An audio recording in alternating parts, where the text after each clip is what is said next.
Te voy a decir una cosa. Todas las trocas fallan. Pero si tienes alguna troca de las que están en esta lista, lo más raro es que tu troca siga jalando. Y todavía más raro, que aún tienes dinero para seguirla manteniendo. Por eso, hoy vamos a hablar de trocas relativamente populares, relativamente modernas, que la verdad son una pesadilla, son trocas bien malas. Número 1, la Chevrolet Avalanche. A lo largo de su historia, la marca Chevrolet ha tenido de las trocas más buenas que han salido al mercado. Son trocas que incluso ahorita ves en la calle. Por ejemplo, hoy me topé una C1070 dando guerra, la traían trabajando y como si nada. Pero la Avalanche está muy lejos de eso. Y sí, en general, ahorita Chevrolet ha tenido algunos problemas de calidad, hay que aceptarlo. Pero la Avalanche, sobre todo la 2007, es en serio una pesadilla de camioneta. Estas camionetas, aparte de las fallas normales que les conocemos, que los interiores son muy baratos y de baja calidad y que están algo feitas, tienen un problema muy grande en el motor de limpiaparabrisas. ¿Qué vas a decir? Memo, a mí no me importa el motor de limpiaparabrisas. Se lo quitas, le pones otro o te andas así y no te va a dejar tirado. ¿Qué crees? Ese motorcito, cuando fallaba, quemaba la camioneta completa. Y es que es en serio. Se han reportado más de 1 millón de camionetas Avalanche que se han quemado por el problema del motor de limpiaparabrisas. Aparte de eso, todos sabemos que Chevy es una lata con los AFM o el sistema que utilizan para desconectar los cilindros y que de 8 cilindros funcione con 4 cilindros. Todos esos sistemas son una lata y si te va bien, pues te vas a tener que cambiar el árbol de levas. Si te va mal o no te diste cuenta o no le hiciste el servicio cuando lo requería, posiblemente va a destruir tu motor. Y la Avalanche generó tantas quejas para GM que la acabaron descontinuando y ahorita no existen. Y no nada más por las fallas, sino porque obtuvo tan mala reputación que la gente ya no creía en ella. Por eso, si tenías la idea de comprarte una Chevy Avalanche o tienes una Chevy Avalanche, mejor aléjate de ella. Número 2, la Toyota Tundra 2007. ¿Qué dijiste? ¿Cómo fregado se metió una Toyota en esta lista? Bueno, la Toyota Tundra 2007, para que te des una idea, es considerado el peor producto de Toyota de su historia. Y aquí te voy a decir por qué. Toyota metió las Tundras al mercado americano alrededor de los 2000 y tuvo muy buena aceptación. Eran camionetas fuertes, eran camionetas potentes y eran camionetas muy buenas para trabajar. Pero en el 2007, cuando hicieron la segunda generación de la Tundra, Toyota se metió en problemas grandecitos. Primero, a mi gusto, están un poquito feas. Se ven muy infladitas, están muy redondeaditas y los faros hace parecer como que están tristes. Pero bueno, ese es mi gusto. Pero aparte de eso, eran camionetas que tenían fallas muy grandes, sobre todo en la barra cardan. Lo que fallaba era el valero del centro y este valero hacía que te quedaras tirado en la carretera. Literal, no la podías mover o te arriesgabas a destruir cosas mucho más grandes. Y la cereza del pastel era su pedal de acelerador. Tenían un problema que se atoraba el pedal del acelerador en la posición de acelerando. Entonces tu troca se convertía en un misil gordo de 4 ruedas. Aquí era pura cosa de colmillos. Si la ponías en neutral, se te volaba el motor y te ibas frenando poquito a poco.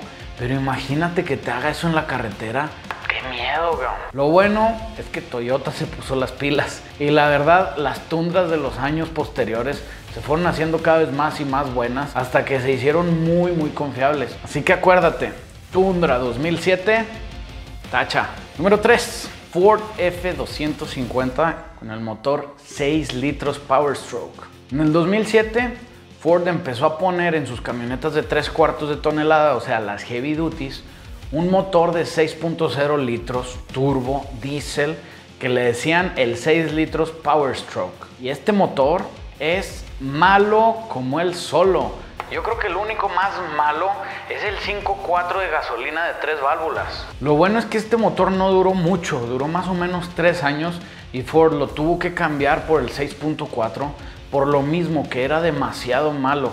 Y es una lástima porque la verdad a mí en lo personal esas trocas me gustan mucho, se me hacen muy bonitas, tenían muy buen diseño, tenían un chasis y tenían una suspensión que aunque era algo anticuada y un poquito precaria, pero era a prueba de bombas, aguantaban muy bien el trabajo y el abuso. pero su motor las mandaba al carajo. Este motor tenía problemas bien severos en el enfriador del aceite, tenía problemas en el enfriador de la EGR, tenía problemas en el sensor de presión de inyección, lo que te hacía un problemón grandísimo.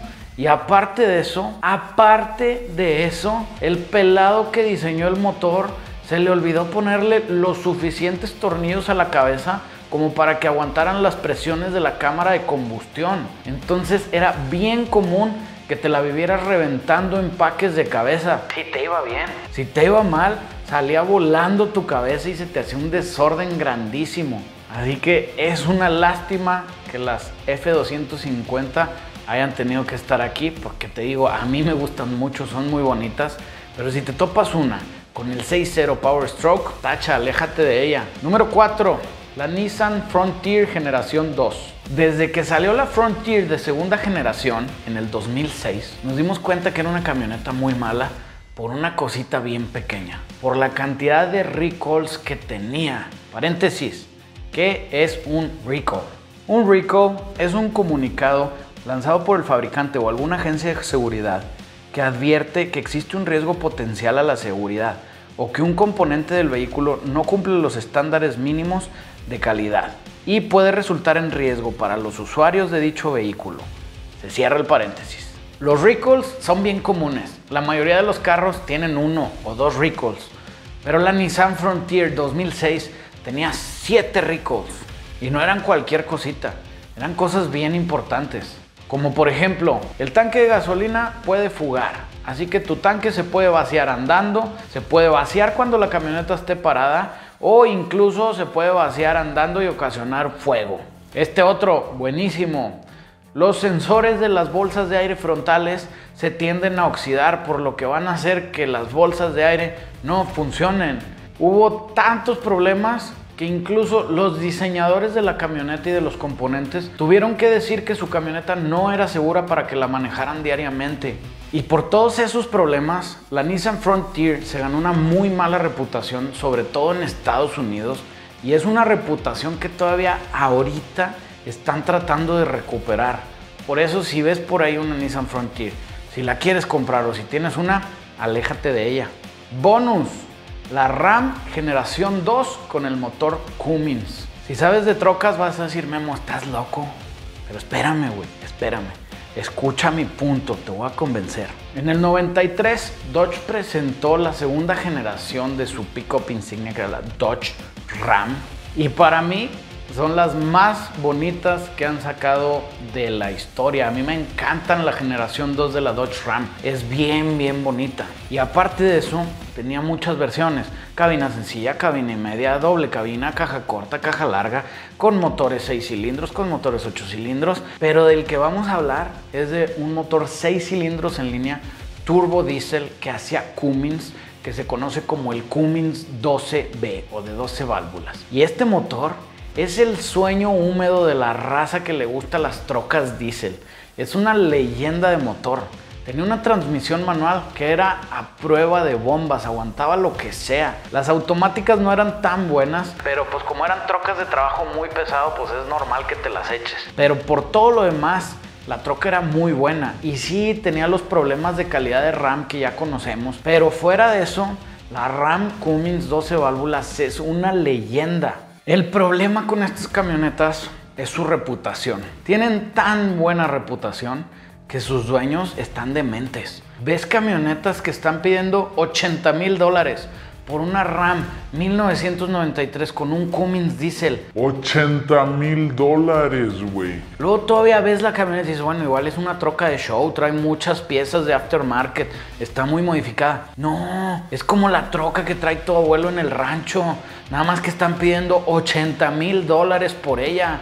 ¿Qué les pasa? O sea, literal, los dueños de esas camionetas perdieron un tornillo y todavía le ponen ahí. No me vayas a ofrecer menos, yo sé lo que tengo. No sé por qué me acordé de los baguetos con las golfitas correlonas. Por eso, esas trocas, aunque no son tan malas trocas, lo malo es que no las quieres comprar porque vas a tener que pagar cantidades ridículas de dinero que nunca le vas a sacar de regreso. Así que si ves una Ram Cummins que está muy cara, tacha, Y número 5, otra vez una RAM. En este caso es la RAM 1500 de tercera generación. Estas RAM salieron en el 2003 con el motor Hemi. Vendieron un chorro de trocas. Traen una publicidad que todo mundo quería una RAM. Y sobre todo si traía el Hemi, en serio. Yo iba por la calle, me topaba una y lo primero que hacía era busca el emblema del Hemi. Sí, sí trae Hemi, te emocionabas un chingo. Bueno, esas trocas son bien malas. Y aquí es en donde entra el consejo que siempre les digo. Cuando vayas a comprar un carro o una troca, fíjate en el mercado. Así que ahorita te reto, métete al Facebook Marketplace, métete a Mercado Libre y busca una RAM 2005 contra una Chevy 2005 y contra una Ford 2005 y ve a ver cuál va a estar más barata. El tema es que las RAM ahorita están muy baratas por lo mismo que son trocas muy latosas. Son trocas que vas a gastar mucho dinero en estar manteniendo y la verdad son trocas que no te van a dar buen servicio porque tienen muchas fallas. Las rótulas de suspensión se rompían de la nada. Y no te digo de nuevas, te digo ahorita. Si quieres una ahorita, es una lata. Aparte de eso, la electrónica es muy pobre. Te lo juro que no tienes una idea de cuántas RAM de esos años yo he puenteado el relevador de la bomba de combustible. Es una lata. Para cambiarlo, no es nada más cambiar el relevador. Tienes que cambiar toda la caja de fusibles. Si la encuentras nueva, si no te vas al yonque y lo más seguro es que va a tener la misma falla. Entonces acabas tendiendo todo un alambrado eléctrico paralelo con tal de no meterte con el alambrado de la camioneta original. El sensor de posición del volante también siempre da lata y eso hace que no te funcionen las bolsas de aire, que no te funcionen los ABS y que no te funcione el control de estabilidad. Las transmisiones son bien latosas y así como estoy de señora quejumbrosa le puedo seguir y seguir con la Dodge Ram. Por eso si te topas una RAM más o menos del 2005 al 2010, tacha. Y sí, ya los vi en los comentarios. No es cierto, yo tenía una de esas y no me dio problemas. O al revés. Sí, yo tenía una de esas y me dio mucha lata. Créeme, le pude haber seguido con otras 5, otras 10 trocas malas, porque así como hay trocas malas, hay trocas buenas, pero Las malas son bien malas. la Homer H3T, la Ranger 97, la Dakota de tercera generación y la más nueva y más mala, la Rivian de Salomundo. Sorry, compadre, no es hate.